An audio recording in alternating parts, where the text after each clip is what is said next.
Excuse me, do you know it's for renovation hotel? What? For renovation? Renovation? Same name or not? You don't know? No, sir. Dialysis. New hotel name. No. Not hotel, sir. Not hotel. Ah. Hospital. Hospital? Yes, sir. They changed to hospital? Yes, sir. Okay. Okay, thank you.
Nakaligtas ba o? Wala na yun yung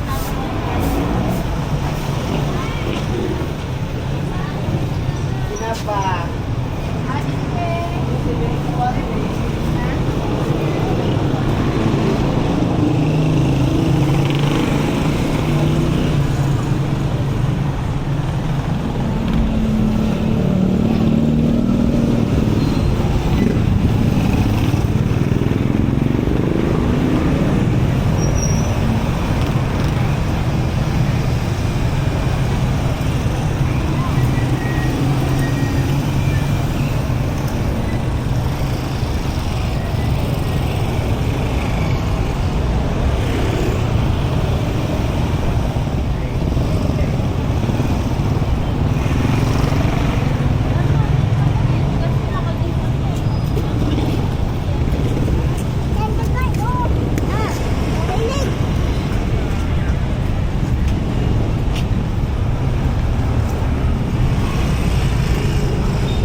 After officially ending rescue operations and shifting to retrieval efforts, authorities on Wednesday resumed operations at the site of the collapsed building in Barangay Balibago, Angeles City, Pampanga.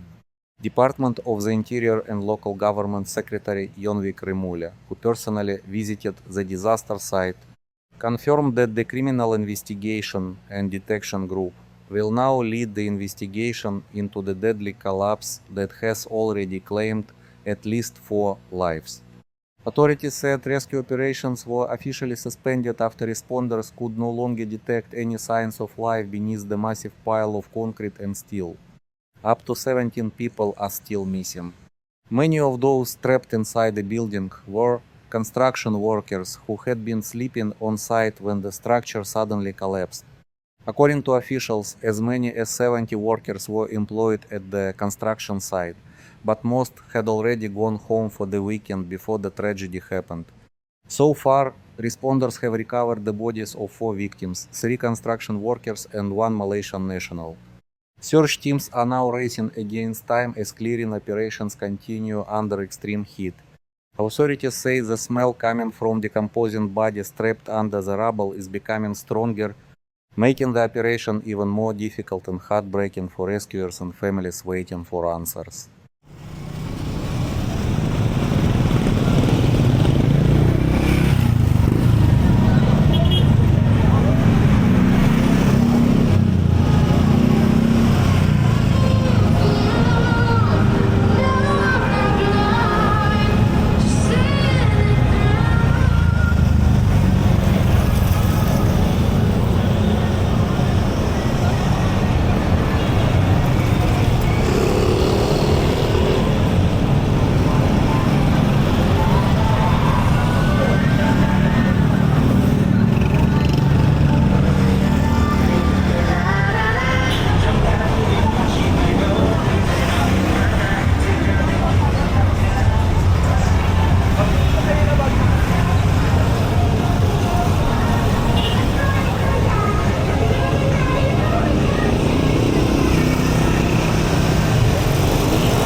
Sorry, mate.